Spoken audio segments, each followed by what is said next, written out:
नमस्कार। स्वागत है आपका इंडिया गेट टीवी पर। मैं हूं अजय सेठिया। मित्रों, राहुल गांधी अपनी भारत जोड़ो यात्रा के अंतिम पड़ाव पर हैं। सिर्फ 15 दिन का सफर बाकी है।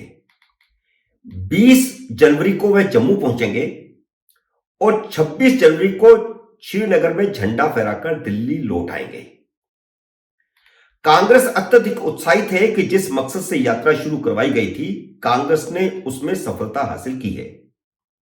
वह कुक्कर मुत्तों की तरह उग रहे विपक्ष के प्रधानमंत्री पद के उम्मीदवारों को पछाड़ चुके हैं। कभी राहुल गांधी को पूरी तरह खारिज कर चुके शरद पवार ने उनकी तारीफ के पुल बांधने शुरू कर दिए हैं। 23 साल बाद पहली बार शरद पवार पुणे में कांग्रेस के दफ्तर में भी गए। राहुल गांधी को पूरी तरह खारिज कर देने वाली ममता बनर्जी ने अपने सांसद शत्रुघ्न सिन्हा से राहुल गांधी की तारीफ में बयान दिलवा दिया है। हालांकि तृणमूल कांग्रेस के दूसरे सांसद ने उस बयान को शत्रुघ्न सिन्हा का व्यक्तिगत बयान कहा है, लेकिन ममता बनर्जी की तरफ से कोई स्पष्टीकरण नहीं आया है। नीतीश कुमार ने कह दिया है कि अगर राहुल के नाम पर विपक्ष में सहमति होती है तो वह भी सहमत है। कम से कम विपक्ष की राजनीति में यह सब राहुल गांधी की यात्रा की सफलता के उदाहरण हैं। राहुल गांधी की इस यात्रा के बाद कांग्रेस के कार्यकर्ताओं में अत्यधिक उत्साह है। उन्हें लगता है कि राहुल गांधी अपनी पप्पू की छवि तोड़ने में कामयाब रहे हैं।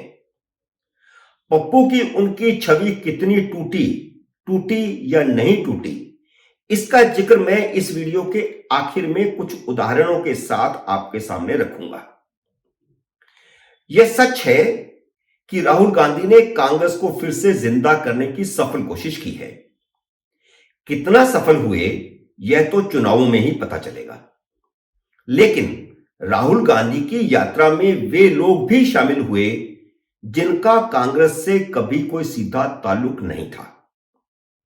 राहुल गांधी को देखने के लिए भीड़ भी खूब उमड़ी। ट्विटर और टीवी चैनलों की डिबेट से राजनीति करने, हवाई जहाज से उतरकर करोड़ों रुपयों की गाड़ियों में रोड शो करने और मीलों मील सड़क पर चलने में बहुत फर्क है।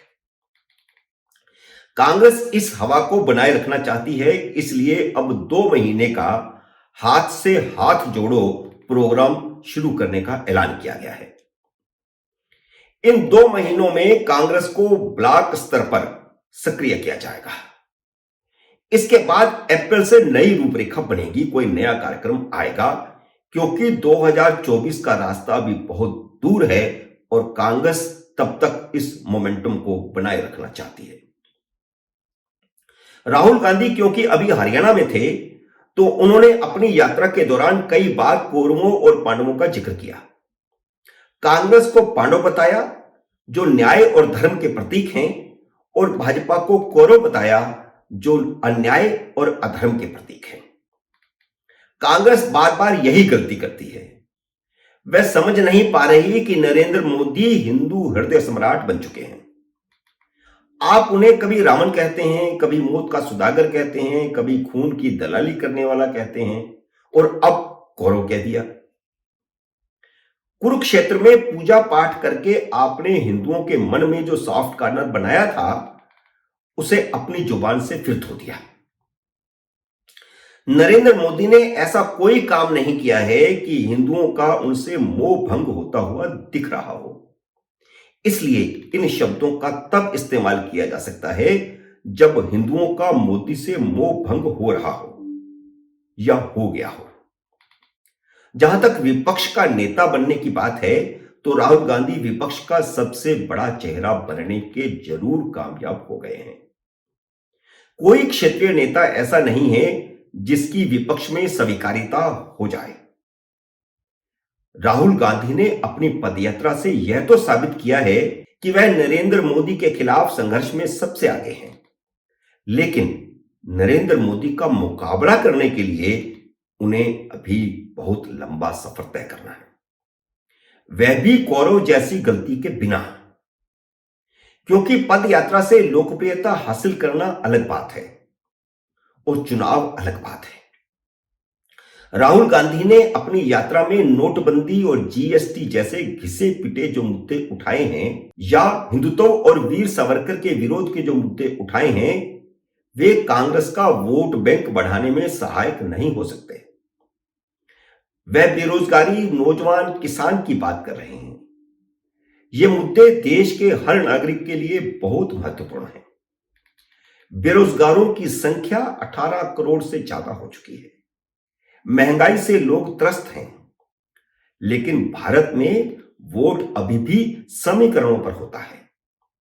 देश की राजनीति में समीकरण अभी भी धर्म और जाति का है। चुनावों से पहले आप जितने भी नीतियों के मुद्दे उठा लीजिए, नीतियों की जितनी चाहे आलोचना कर लीजिए, विकास के मुद्दे उठा लीजिए, आखिर जब टिकटों का बंटवारा होगा और जब वोटिंग होगी तो वह जाति और धर्म के आधार पर ही होगी। राहुल गांधी इन दोनों ही मुद्दों पर मात खा रहे हैं। न उनके पास कहीं जातीय आधार है, न धर्म का आधार है। मोदी खुद देश की बहुसंख्यक पिछड़ी जाति से ताल्लुक रखते हैं।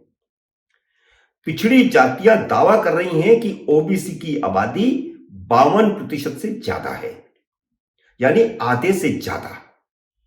और मोदी खुद ओबीसी होने के साथ बिना लाग लपेट हिंदुत्व की राजनीति भी कर रहे हैं। चुनाव जीतने के लिए कांग्रेस को नरेंद्र मोदी से बड़ी लकीर खींचनी होगी, जो कहीं दूर दूर तक दिखाई नहीं देती। जाते जाते अब राहुल गांधी की उस पप्पू वाली छवि पर कुछ बातें कर लेते हैं, जिस पर उन्होंने खुद कहा है कि उन्होंने अपनी भारत जोड़ो यात्रा में उस राहुल गांधी को मार दिया है। हालांकि यह किसी हद तक सच है, लेकिन पूरी तरह सच यह भी नहीं है। जैसे हरियाणा में ही उन्होंने 2-3 ऐसी बातें कही हैं जो उनकी छवि को जस का तस बनाए रख रही है। जैसे उन्होंने कहा कि उनकी यात्रा के दौरान अगर कोई गिरा तो साथ चलने वालों ने यह नहीं पूछा कि वह हिंदू है, सिख है, मुस्लिम है या ईसाई है। हिंदुस्तान ने उसे उठाया, पानी पिलाया, अगर पट्टी की जरूरत थी तो पट्टी की और यात्रा में आगे लेकर चले। भाईचारे का यह उदाहरण बहुत ही हास्यास्पद सा लगता है। यात्रा में जो लोग साथ चल रहे हैं वे किसी गिरे हुए को सड़क पर ही तो छोड़कर आगे नहीं बढ़ सकते। क्या राहुल गांधी खुद अपने सहयात्री को सड़क के किनारे पर गिरा छोड़ करके आगे बढ़ सकते हैं? हिंदी में बोलते हुए वह सही शब्द का चुनाव नहीं कर पाते। उनके पास सही शब्दों का अभाव है। अगला हास्यास्पद उदाहरण देखिए। उन्होंने कहा कि आपने महाभारत पढ़ी होगी, पांडवों ने नोटबंदी की थी क्या? गलत जीएसटी लागू की थी क्या? क्या वे ऐसा करते? अब इस तरह के उदाहरण सिर्फ हास्य ही पैदा करते हैं। वह कुरुक्षेत्र से होकर आगे बढ़ रहे थे, इसलिए रात को उन्हें महाभारत की एक संक्षिप्त कहानी सुना दी गई होगी, जिसे वह राजनीतिक मसाला लगाकर सुना रहे थे। लेकिन कहानी सुनाते समय पांडव तो याद रहे, कौरवों का नाम ही भूल गए, कौरव ही भूल गए। उन्होंने कहा कि एक तरफ पांडव थे, दूसरी तरफ संगठन था। इतना क्या कम था कि उन्होंने यहां तक कह दिया कि पांडवों के साथ हर धर्म के लोग थे। क्या उस धर्म युद्ध में कोई गैर हिंदू था? क्या द्वापर युग में ईसाई और मुस्लिम थे? यह किस महाभारत में लिखा है? इस तरह की बातें करके वह अपनी छवि नहीं बदल सकते।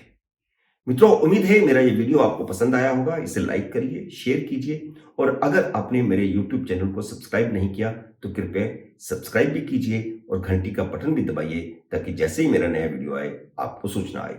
मेरे नए वीडियो का करिए इंतजार। तब तक नमस्कार।